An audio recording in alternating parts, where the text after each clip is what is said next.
Hello दोस्तों, आप लोग स्वागत है इतिहास की दुनिया 99 में। आरआरबी ग्रुप डी का एग्ज़ाम जो आपका 27 नवंबर का हुआ था, उसमें प्रथम शिफ्ट में जो प्रश्न पूछा गया था उसका सॉल्यूशन आपको इस वीडियो में मिलने वाला है। चलिए हम लोग देखते हैं कि पहले शिफ्ट में कौन कौन सा प्रश्न को पूछा गया था। तो पहला प्रश्न पूछा गया था, क्लोरीन के दो समस्थानिक है। यहाँ पर दिया गया है पहला समस्थानिक और दूसरा समस्थानिक दिया गया है, और इसका हमको औसत परमाणु द्रव्यमान निकालना है। तो चलिए हम लोग क्लोरीन के दो समस्थानिक का औसत परमाणु द्रव्यमान हम लोग निकालते हैं। तो पहला क्लोरीन का जो परमाणु द्रव्यमान कितना दिया गया है, 35 दिया गया है। कितना दिया गया है, 35 दिया गया है। और यहाँ प्रतिशत में कितना दिया गया है, 75 दिया गया है। और दूसरा क्लोरीन का जो परमाणु द्रव्यमान दिया गया है 37 दिया गया है। परमाणु भार कितना दिया गया है, 37 दिया गया है। और इसका परसेंटेज में कितना दिया गया है, 25% दिया गया है। तो हम लोग निकालते हैं 100% में कितना होगा, 35% में है ये। तो ये हो जाएगा 35 गुना 75/100। तो ये हो जाएगा 35 गुना 75/100। इधर प्लस दूसरे क्लोरीन के समस्थानिक का कितना दिया गया, परमाणु भार 37 दिया गया है। तो ये हो जाएगा 37 गुना प्रतिशत में कितना दिया गया है, 25%। के बदले में नीचे में 100। काटा पीटी कीजिए, 25 चौके 100, 25 दिया 75। तो 35 गुना 3 करेंगे तो कितना हो जाएगा, 105/4। कितना हो जाएगा, 105/4 हो जाएगा। प्लस इसको भी काटिए, 25 चौके 100, 25 चौके 100, 25 एकम 25 पूरा कट जाएगा। और इधर आ जाएगा 37/4। कितना आ जाएगा, 37/4 आ जाएगा। अच्छा, 105/4 में जब हम भागा देंगे, 4 दूना 8 हो जाएगा, 8 2 2 पर 5 25, 4 छक्के 24 यानी 26.25 आएगा। कितना आ जाएगा, इसको जब हम भागा देंगे कितना आ जाएगा, 26.25। आप लोग भागा दे करके चेक कर लीजिएगा। और 37 में 4 से जब भागा देंगे तो ये आ जाएगा 4 9 36 यानी 9.25 आ जाएगा। कितना आ जाएगा, प्लस में 9.25 आ जाएगा। और ये दोनों को हमको जोड़ना है। 26 9 26 4 30 5 35 हो जाएगा। कितना हो गया, 35 और 25 25 50। तो 35.50 यूनिट यही क्या हो जाएगा, आंसर हो जाएगा। कहाँ ऑप्शन में दिया गया है, तो ऑप्शन नंबर 3 में दिया गया है। तो इस प्रश्न का ऑप्शन नंबर 3 क्या हो जाएगा, बिल्कुल राइट हो जाएगा। चलिए बढ़ते हैं नेक्स्ट अगले प्रश्न की ओर। एक ध्वनि तरंग 330 मीटर पर सेकेंड की चाल से यात्रा करती है और इसकी तरंग दैर्घ्य 0.33 मीटर है। तो आवृत्ति ज्ञात कीजिए। तो आवृत्ति ज्ञात करने के लिए कहा गया है। हम लोग जानते हैं कि आवृत्ति बराबर जो फॉर्मूला होता है वो क्या होता है। सबसे पहले आप लोग फटाफट बताइए कि आवृत्ति बराबर फॉर्मूला क्या होता है। तो आवृत्ति बराबर जो सूत्र होता है वो होता है चाल बट्टे तरंग दैर्घ्य। क्या होता है, चाल बट्टे तरंग दैर्घ्य। तरंग दैर्घ्य, चाल बट्टे तरंग दैर्घ्य होता है। चलिए, चाल कितना दिया गया है, 330 मीटर पर सेकेंड की चाल से। कितना दिया गया है, 330 मीटर पर सेकेंड। चाल दिया गया है 330 मीटर पर सेकेंड। और इसका तरंग दैर्घ्य कितना दिया गया है, 0.33 मीटर। कितना गया है, 0.33 मीटर दिया गया है। 0.33 मीटर दिया गया है। अब 330 में 0.33 से भागा देंगे तो ये हो जाएगा 1000। कितना हो जाएगा, 1000 हर्ज। कितना हो जाएगा, हर्ज आंसर। आप भागा दे करके चेक कर लीजिएगा। तो 1000 हर्ज आंसर हो जाएगा। अच्छा, हर्ज में क्यों लिखे, क्योंकि आवृत्ति का जो मात्रक होता है, क्या होता है, आवृत्ति का मात्रक हर्ज होता है।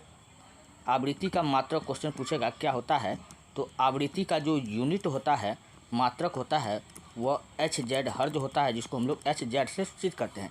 तरंग दैर्घ्य को हम लोग लैम्डा से सूचित करते हैं। नेक्स्ट अगला प्रश्न, निम्नलिखित में से एक समान वृत्तीय गति का उदाहरण है। अच्छा, एक समान वृत्तीय गति का उदाहरण क्या है? एक समान वृत्तीय गति क्या होता है? वह गति जिसमें कोई वस्तु किसी निश्चित केंद्र के चारों ओर स्थिर चाल से वृत्ताकार पथ पर चलती है उसको हम लोग एक समान वृत्तीय गति कहते हैं। जैसे अगर मैं कहूँ तो यहाँ ऑप्शन में देखिए इसका राइट आंसर क्या हो जाएगा।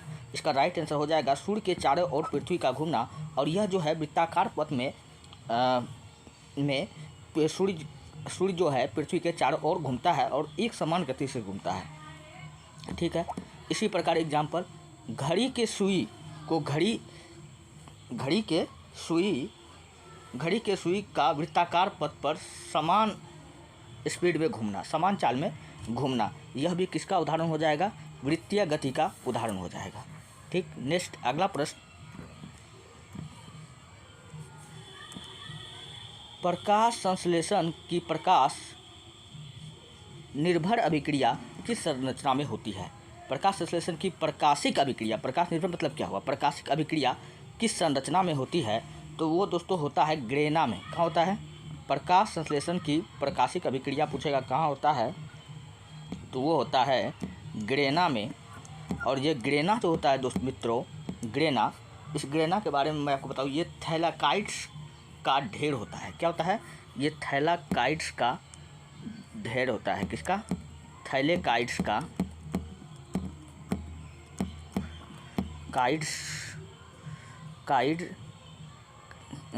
काइड्स का ढेर होता है। और यह जो होता है अभिक्रिया कहाँ होता है? थाइलाकोइड झिल्ली में होता है। तो ऑप्शन नंबर 3 क्या हो जाएगा?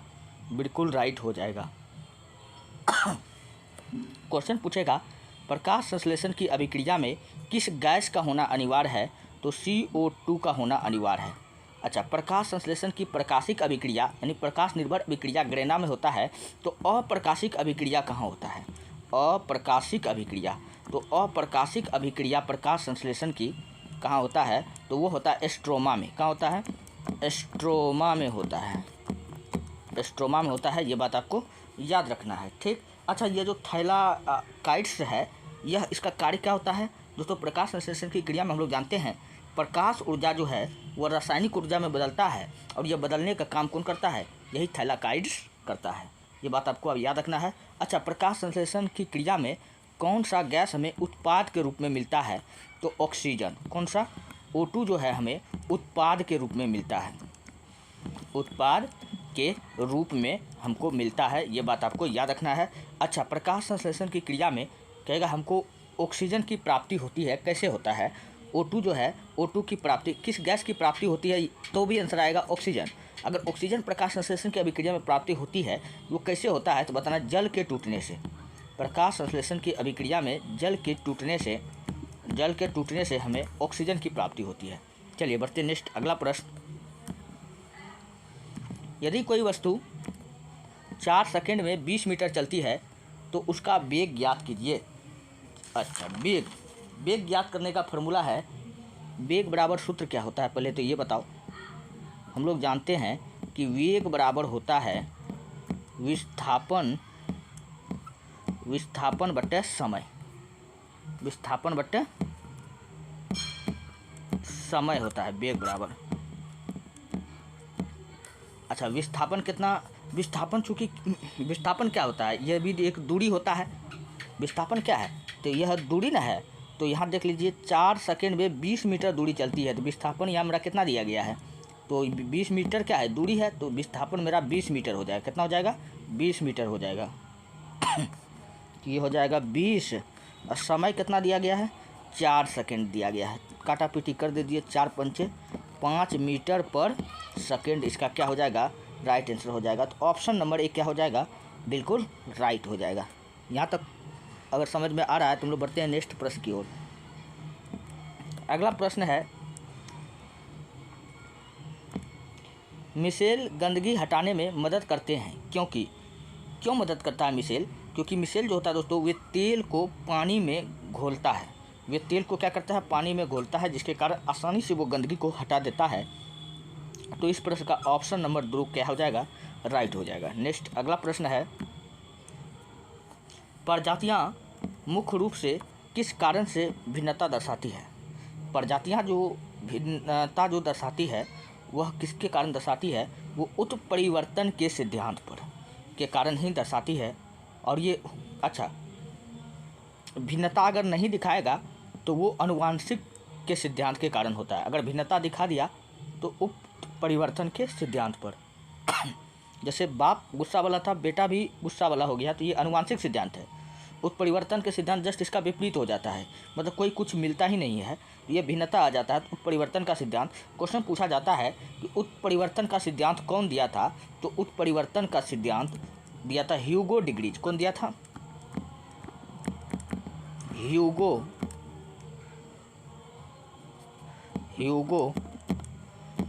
डिग्रीज दिया था। डिग्रीज ने कौन सा सिद्धांत दिया था? उत्परिवर्तन। अच्छा, अनुवांशिक का सिद्धांत कौन दिया था? तो ग्रेगर जॉन मेंडल दिया था। कौन दिया था?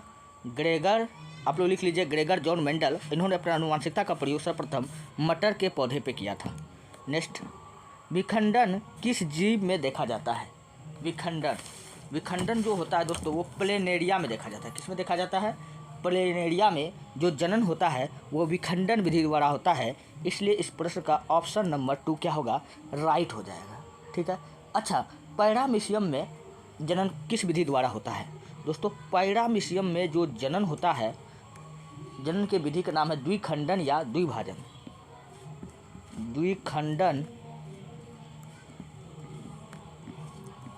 द्विखंडन या द्विभाजन द्वारा किसमें जनन होता है? पैरामीशियम। पैरामीशियम का आकार कैसा होता है? तो पैरामीशियम का आकार एक चप्पल के जैसा होता है। हाइड्रा। अच्छा, हाइड्रा में जनन पूछेगा कि कौन सा जनन होता है, तो हाइड्रा में दोस्तों अलैंगिक जनन होता है। कौन सा जनन होता है? अलैंगिक जनन होता है हाइड्रा में। और हाइड्रा में जो जनन होता है किस विधि द्वारा होता है? तो हाइड्रा में जो जनन का विधि है वो है मुकुलन विधि। कौन सा विधि हो जाएगा? मुकुलन विधि। प्लेनेरिया तो बता ही दिया है। एक बच गया अमीबा। अमीबा में जो होता है वो होता है द्विखंडन विधि। कौन सा होता है? अमीबा में जनन द्विखंडन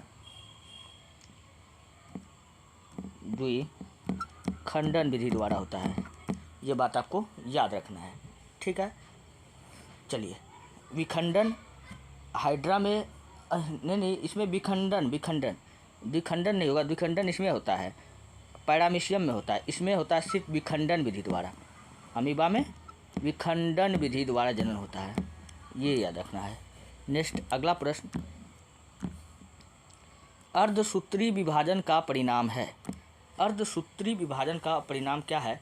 4 अकुनित कोशिकाएं होता है जिसके कारण अर्धसूत्री विभाजन होता है। तो ऑप्शन नंबर 4 क्या हो जाएगा? राइट हो जाएगा। नेक्स्ट, अगला प्रश्न है, कौन सी धातु सबसे अधिक प्रतिक्रियाशील है? तो सबसे अधिक अभिक्रियाशील धातु हमको बताना है। चलिए मैं आपको बताता हूँ क्रियाशीलता श्रेणी। क्रियाशीलता के आधार पर हम लोग धातुओं को अलग करते हैं। तो सबसे अधिक जो क्रियाशीलता है वो किसका होता है? तो सबसे अधिक होता है पोटेशियम का। के सबसे अधिक किसका होता है? पोटेशियम का होता है। फिर उसके बाद में सोडियम का होता है। ऐसे आपको याद रखना है, यहाँ से क्वेश्चन बहुत बार पूछा जाता है। फिर आपका कैल्शियम का होता है। फिर आपका मैग्नीशियम का होता है। फिर क्रियाशीलता श्रेणी अधिक मैग्नीशियम के बाद किसका होता है? एल्युमिनियम का होता है। एल्युमिनियम से कम पूछेगा किसका होता है? तो जिंक का होता है। जिंक से कम किसका होता है? Fe लोहा का होता है। और लोहा के बाद पूछेगा किसका होता है? Sn टीन का होता है। Sn टीन का होता है। उसके बाद में Pb लेड का होता है। फिर उसके बाद में हाइड्रोजन का होता है। और उसके बाद में कॉपर का होता है। फिर उसके बाद में Hg पारा का होता है। फिर उसके बाद में Ag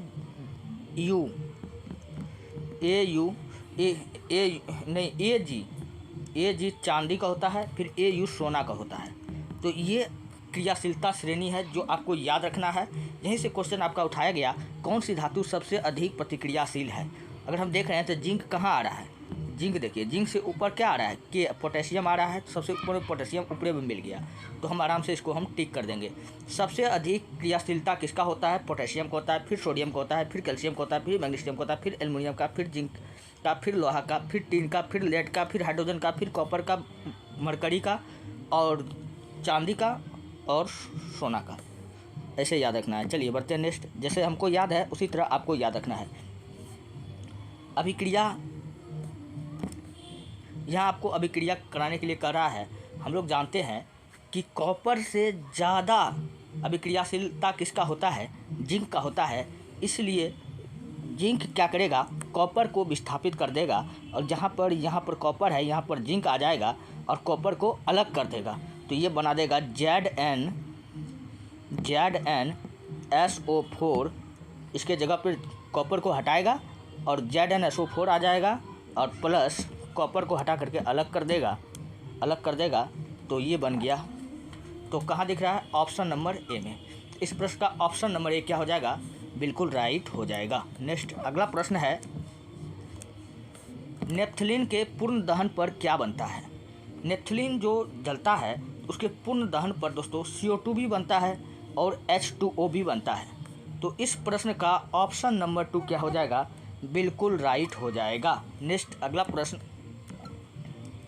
शनेल का नियम इस प्रकार लिखा जाता है। हम लोग जानते हैं कि शनेल का नियम जो होता है क्या बताता है कि साइन आई बट्टे साइन R N1/N2 बराबर कितना होता है? साइन आई बट्टे साइन R। यही आपका शनेल का नियम है, और ये आपका कहाँ दिख रहा है? तो ऑप्शन नंबर 2 में दिख रहा है। तो ऑप्शन नंबर 2 क्या हो जाएगा? बिल्कुल राइट हो जाएगा। नेक्स्ट अगला प्रश्न है, विलयन की सांद्रता यानी द्रव्यमान प्रतिशत के लिए कौन सा सूत्र सही है? तो विलयन की सांद्रता के लिए जो सूत्र है वो कौन सा सूत्र होता है? तो चलिए मैं आपको इसके सूत्र के बारे में बताता हूँ। इसका सूत्र होता है विलय का द्रव्यमान। क्या होता है? विलय का द्रव्यमान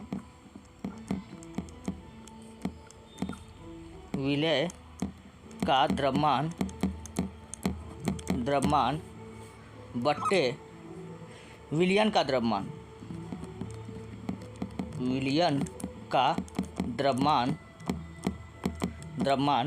इंटू 100, ये इसका सूत्र होता है। कहाँ दिख रहा है? ऑप्शन नंबर 2 में। तो इस प्रश्न का ऑप्शन नंबर 2 क्या हो जाएगा? बिल्कुल राइट हो जाएगा। चलिए हम लोग बढ़ते हैं नेक्स्ट प्रश्न की ओर। अगला प्रश्न,